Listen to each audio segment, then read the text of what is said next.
നിങ്ങളുടെ favourite shows ഇനി ഒരിക്കലും മിസ്സാവില്ല. ഇപ്പോൾ C5 കാണും നിങ്ങളുടെ ഫേവറേറ്റ് ഷോ തികച്ചും സൗജന്യമായി. ഇനി മുതൽ അങ്ങോട്ട് വളരെ തന്ത്രപരമായിരിക്കണം നമ്മുടെ ഓരോ നീക്കങ്ങളും. ചേച്ചി എന്താ ഉദ്ദേശിക്കുന്നേ? അതൊക്കെ പറയാം. നീ ആദ്യം പൂജയ്ക്കുള്ള ലിസ്റ്റ് തയ്യാറാക്ക്. ശരി, ചേച്ചി പറ.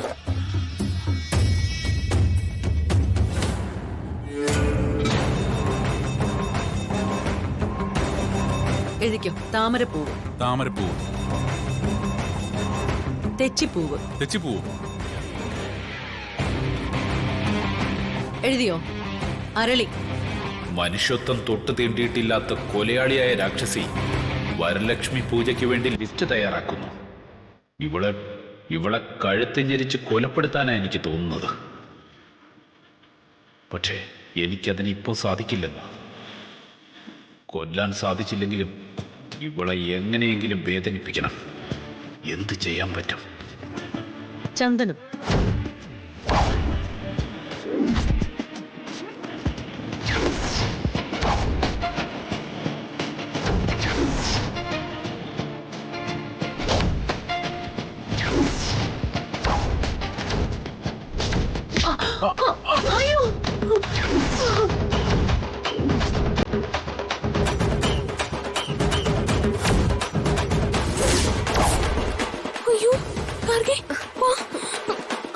എന്തെങ്കിലും പറ്റി ചേച്ചി?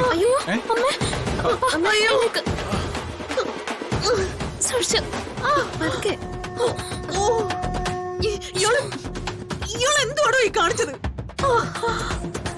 ഇയാളുടെ മുഖത്ത് കണ്ണില്ലടോ? കണ്ണുണ്ടെങ്കിലും കാഴ്ചയില്ലല്ലോ പ്രഭാവതി. എടോ, കാഴ്ചയില്ലെങ്കിൽ അടങ്ങി ഒതുങ്ങി അവിടെ എവിടെയും പോയിരിക്കണം. ഇത് അങ്ങനല്ലല്ലോ. കാഴ്ച ഉള്ളവരെ കാട്ടി കേമോട്ട് അവിടെ ഇവിടെ കയറി ഇറങ്ങി നടക്കല്ലേ? അങ്ങളെ, പാവം മുത്തച്ഛനൊരു അബദ്ധം പറ്റിയതല്ലേ, വിട്ടുകളാ. ഇതാണ് അബദ്ധം. അമ്മേ, മുത്തച്ഛനോട് ക്ഷമിക്ക്. കാഴ്ചയില്ലാത്തവരുടെ വിഷമം അവർക്കല്ലേ അറിയൂ. നിങ്ങളോടൊരു കാര്യം പറയാം. നിങ്ങൾ ഈ വീടിനകത്ത് അധികം കറങ്ങി നടക്കാതിരിക്കുന്നതാ നല്ലത്. ആ മുറിയിൽ തന്നെ അങ്ങ് ഇരുന്നാ മതി. എന്തെങ്കിലും ആവശ്യം ഉണ്ടെങ്കിലേ ആരെങ്കിലും ഒന്ന് വിളിച്ചാ മതി. എന്ത് സഹായവും മുന്നിൽ വരും. അല്ല, താനിപ്പോ എന്തിനാ ഇങ്ങോട്ട് എഴുന്നില്ലേ? അല്ല, ഞാൻ എന്റെ ഒരു അഭിപ്രായം പറയാൻ വന്നതാ. എന്ത് അഭിപ്രായം? ഇവിടെ വരലക്ഷ്മി പൂജ നടക്കുന്നു എന്നറിഞ്ഞു. മുത്തച്ഛൻ എങ്ങനെ അതറിഞ്ഞു? നിങ്ങൾ ആരോ പറയുന്നത് കേട്ടതാ. കേട്ടത് ശരിയാ. ആ പൂജ ആരാ ചെയ്യുന്നത്? എന്റെ അഭിപ്രായത്തിൽ വരലക്ഷ്മി പൂജ ചെയ്യാൻ ഏറ്റവും അനുയോജ്യ പാർവതിയാ. പാർവതി ഒരു ക്ഷേത്ര പൂജാരിയുടെ മകളല്ലേ? അപ്പോ ശാസ്ത്രവിധി പ്രകാരം തന്നെ പാർവതിക്ക് ഈ പൂജ നടത്താൻ സാധിക്കുമെന്നാണ് എന്റെ വിശ്വാസം. പൂജ പാർവതി തന്നെയാ നടത്തുന്നത് മുത്തച്ഛൻ. നന്നായി, വളരെ നന്നായി. അമ്മേ, പൂജയ്ക്ക് വേണ്ടി പൂക്കളും മറ്റും വാങ്ങണമായിരുന്നു. പ്രതാപൻ സാറ് പുറത്തു പോകുന്നുണ്ടെങ്കിൽ ഇവൻ പോയി വാങ്ങിയിട്ട് വരും. ഞങ്ങൾ അതിനു വേണ്ട ലിസ്റ്റ് ഇടുകയായിരുന്നു. നിങ്ങളൊരു കാര്യം ചെയ്യ്. ഇയാളെ ഇയാളുടെ മുറിയിൽ കൊണ്ടുചെന്നാക്ക്. ഇല്ലെങ്കിൽ വീണ്ടും ഇവിടെ എവിടെയെങ്കിലും തട്ടി വീഴും. വേണ്ട, നിങ്ങൾ പൂജയ്ക്കുള്ള ഒരുക്കങ്ങൾ നടത്തിക്കൊള്ളൂ. ഞാൻ പൊയ്ക്കോളാം. അമ്മേ, ഞങ്ങൾ പോയിട്ട് വിളക്കും കിണ്ടിയും താലവും ഒക്കെ ഒരുക്കി വെക്കാം. ശരി ഗാർഗി, ചെല്ലു. വാ.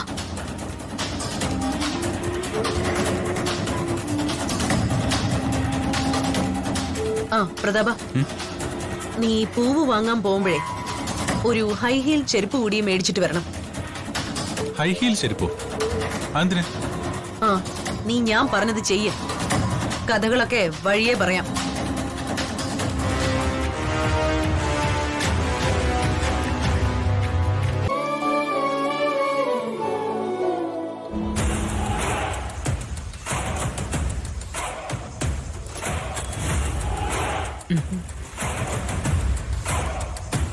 ഗാർഗി, അതിങ്ങോട്ടെടുക്ക.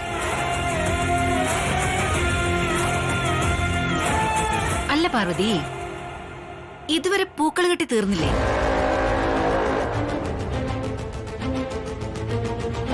ഇങ്ങനെ കെട്ടിക്കൊണ്ടിരുന്നാലേ പൂജാ സമയമായാലും കെട്ടി തീരില്ലല്ലോ. വേഗം കെട്ടാൻ നോക്ക്. ആ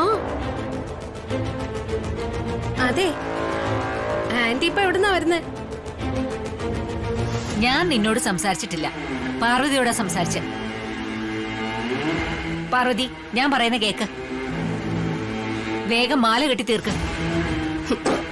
ആന്റി ആന്റി ആരോടായി ഓർഡർ ഇടുന്നേ? ഹ്, ആന്റിയുടെ ഈ കൽപ്പനകളൊക്കെ അനുസരിക്കാനേ പാർവതി ഈ വീട്ടിലെ വേലക്കാരിയൊന്നും അല്ല. പാർവതി ഈ വീട്ടിലെ മഹാലക്ഷ്മിയാ, മഹാലക്ഷ്മി.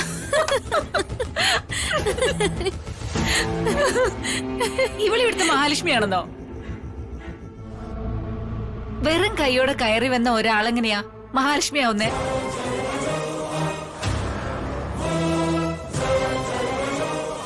മഹാലക്ഷ്മി ആവണമെങ്കിലേ കൈ നിറയെ പണം വേണം. ഇവൾക്ക് അതൊന്നുമില്ലല്ലോ. ഇവളെ വെറും പിച്ച ലക്ഷ്മിയാ, പിച്ച ലക്ഷ്മി.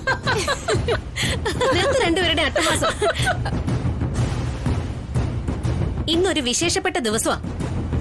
വെറുതെ ഒരു പ്രശ്നം ഉണ്ടാക്കാൻ രണ്ടുപേരും ശ്രമിക്കരുത്. പാർവതി മിണ്ടാതെ നിൽക്കുന്നു കരുതിയേ അവളുടെ തോളത്ത് കയറി ചെവിയടിക്കാൻ നിൽക്കരുത്. ഇന്ന് വരലക്ഷ്മി പൂജ നടത്തേണ്ടവളാ പാർവതി. അവളതിന്റെ ഒരുക്കത്തിലാ. അവളെ നോക്കി അപഹസിച്ചാലുണ്ടല്ലോ, അത് മഹാലക്ഷ്മിയെ അപഹസിക്കുന്നതിന് തുല്യമായിരിക്കും. അത് പാപമാണ്. വെറുതെ പാപമേറ്റു വാങ്ങണോ? ഇവളാണ് പൂജ നടത്താൻ പോന്നേന്ന് ആര് പറഞ്ഞു? പൂജയെ ഞാൻ നടത്തും. നീയാ പൂജ നടത്തുന്നെന്ന് ആര് പറഞ്ഞു? ആര് പറയണം? ഞാൻ തീരുമാനിച്ചു. സുശീൽ ആന്റി സപ്പോർട്ട് ചെയ്യുകയും ചെയ്തു. നിങ്ങള് രണ്ടുപേരും മാത്രമായിട്ട് അത് തീരുമാനിച്ച പോരാ. വരലക്ഷ്മി പൂജ നടത്തേണ്ടത് ഈ കുടുംബത്തിലെ അംഗമായിരിക്കണം. അതാണ് ആചാരം. ജാസ്മിൻ എന്നാ ഈ കുടുംബത്തിലെ അംഗമായത്? ജാസ്മിൻ ഇവിടുത്തെ മെമ്പർ അല്ല. ആ സ്ഥിതിക്ക് ജാസ്മിൻ ഇവിടെ ഈ കുടുംബത്തിലെ പൂജ നടത്താൻ പറ്റില്ല. ജാസ്മിന് വരലക്ഷ്മി പൂജ നടത്തണമെങ്കിൽ ജാസ്മിന്റെ വീട്ടിൽ പോയി നടത്തണം. അല്ല, സുശീല ആന്റിക്ക് ഇതൊക്കെ അറിയാവുന്നതല്ലേ? അമേരിക്കയിൽ പോയപ്പോ ആന്റി ഇതൊക്കെ അങ്ങ് മറന്നുപോയോ? ജാസ്മിനെ, ഇവിടുത്തെ വരലക്ഷ്മി പൂജ ഈ വീട്ടിലെ മഹാലക്ഷ്മിയായ പാർവതി തന്നെ നടത്തും. അതിൽ യാതൊരു മാറ്റവും ഉണ്ടായിരിക്കില്ല. അതുകൊണ്ട് കൂടുതൽ വാചകം ഒടിച്ച് ചമ്മാ നിൽക്കാതെ നല്ല മനസ്സോടെ വന്ന് പൂജയിൽ പങ്കുകൊള്ളാൻ നോക്ക്. ചെല്ല്.